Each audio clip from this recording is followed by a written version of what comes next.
Crisis civilizatoria es un término, por supuesto, que da para mucho y puede ser interpretado de muy diversas maneras, ¿no?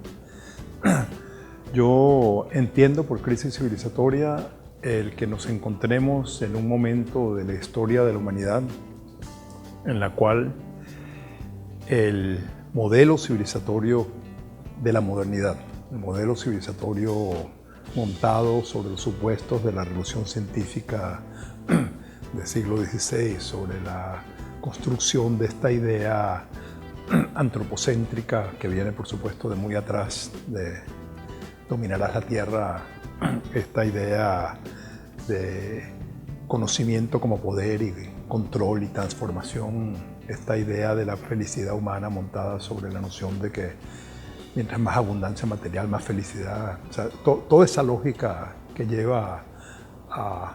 una separación radical entre lo humano y lo no humano, esta separación radical entre objeto y sujeto, esta construcción de la relación con el entorno como una relación no de armonía, entendimiento, ser parte de, reconocerse parte de, sino por el contrario, ver a las fuerzas de la naturaleza como una especie de fuerzas externas amenazantes que hay que someter, controlar. Es esa lógica que tiene que ver con la modernidad en su conjunto, que tiene dimensiones en todos los campos, porque no es solo, obviamente, control de la llamada naturaleza, sino que eso es la misma lógica con la cual se controla a los otros. Es la base también de la construcción del racismo, de la construcción de la relación entre blanco y no blanco. Es la misma relación en la forma como se construye la visión binaria de lo masculino y lo masculino representando la racionalidad, lo femenino representando reproducción, sentimiento, cuerpo y las implicaciones que sabemos que ello tiene en todo el orden patriarcado de la sociedad contemporánea, etc. Entonces, ese conjunto de formas que ha sido producto,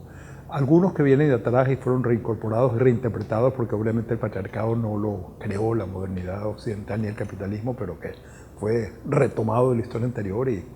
fortalecido y reinterpretado en las formas del capital y de la modernidad. Todas estas cosas han construido un mundo que está aceleradamente avanzando hacia la destrucción.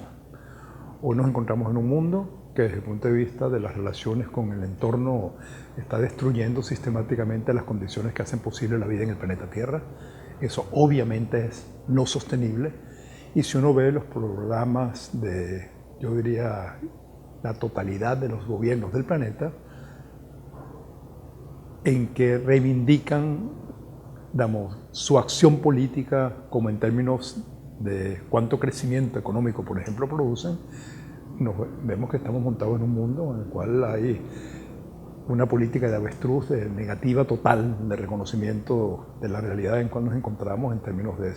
ese modelo destructivo. Y este modelo destructivo está obviamente en todos los campos, no es solo calentamiento global y gases de efecto invernadero. Eso, digamos, tiene la extraordinaria importancia epistemológica, político, simbólica de poder pensar desde afuera de este paradigma hegemónico. El solo hecho de poder detener en las culturas de los pueblos indígenas, y no solo en América Latina, sino que existe igualmente experiencias muy ricas en el caso de la India o en muchas áreas del África subsahariana, de otras historias, otras memorias, en que el tema de la utopía y de la posibilidad de otro mundo posible no es simplemente un diseño racional a futuro de una élite de vanguardia, etcétera, sino que tiene mucho que ver con la posibilidad, con memoria histórica, con recuperación de formas de entender la vida, de entender la llamada naturaleza, etcétera. Entonces, el solo hecho de que haya espacios, lugares, pueblos, culturas, memorias, desde las cuales se pueda leer este patrón civilizatorio en crisis desde otro lugar y no asumirlo como inevitable. Porque uno de los problemas fundamentales, obviamente, del mundo capitalista urbano moderno es que todo parece como inevitable, todo parece así son las cosas. O sea, cualquier gobierno que haga, cualquier partido que haga una campaña electoral en función de vamos a reducir los niveles de consumo y vamos a, o se volvieron locos, ¿no? Eso no tiene... Entonces, no es un asunto numérico. No es un asunto numérico en términos de, bueno, ¿qué importancia tienen los pueblos indígenas bolivianos en la capacidad de incidir sobre las políticas públicas y las direcciones de América Latina hoy? Bueno, numéricamente y con capacidad organizativa, obviamente muy poco. Pero el hecho de que haya otro lugar desde fuera de esta lógica, desde esta lógica en que todo esto parece no solo hegemónico, sino inevitable, y que estamos caminando hacia el precipicio, pero bueno, ni modo, así somos. ¿Venezuela en la coyuntura? La coyuntura venezolana hoy es extraordinariamente compleja porque nos encontramos que una crisis de un patrón petrolero rentista que venía de mucho tiempo. Tenemos 100 años de historia petrolera y de Estado, digamos, centralizado, distribuidor, clientelar, con las implicaciones más o menos autoritarias que un modelo de Estado de ese tipo siempre tiene. Pero a partir de la década de los 70, del comienzo de los 80 en Venezuela, ya la capacidad del Estado sobre la base del ingreso petrolero para satisfacer las expectativas crecientes de la población en una economía extraordinariamente poco diversificada ya no era posible.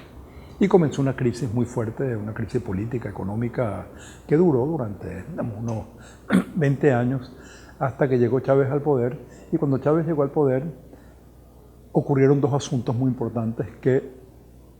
pospusieron la crisis. Se logró un nivel de legitimidad muy importante por la Constitución del año 99 y por el liderazgo de Chávez, que logró a través de su extraordinaria capacidad de pedagógica y de darle sentido, creó un sentido de rumbo y una sensación de que era posible ir en otra dirección, y sacó a la población venezolana de una situación de desencanto y de distanciamiento respecto a toda noción de la política y de futuro, etc. Y simultáneamente a los pocos años los precios del petróleo empezaron a subir hasta llegar a $140 por barril en un momento. Entonces estos dos aspectos dieron de alguna manera la apariencia de que esta profunda crisis, que yo considero terminal del modelo petrolero rentista, había sido superada. Sin embargo, la muerte de Chávez por un lado y el colapso de los precios del petróleo otra vez dejó claro que la crisis seguía no solo presente, sino peor aún, porque durante estos años se profundizó la lógica petrolera rentista, la dependencia del petróleo se incrementó, no hubo diversificación de la economía, la dependencia de la sociedad venezolana en relación a las distribuciones clientelares por parte del Estado se profundizaron. Entonces en este momento es así como que retomamos la historia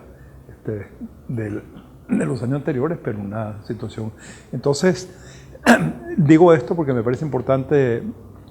que en la profunda crisis que hoy vive la sociedad venezolana no es solo una crisis política coyuntural del fracaso, digamos, del proceso bolivariano y su corrupción y todo lo demás, sino que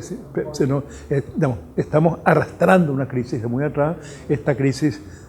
tuvo la apariencia de haber sido como solventada o por lo menos ocultada a los ojos de la población durante un tiempo, y ahora reaparece, pero reaparece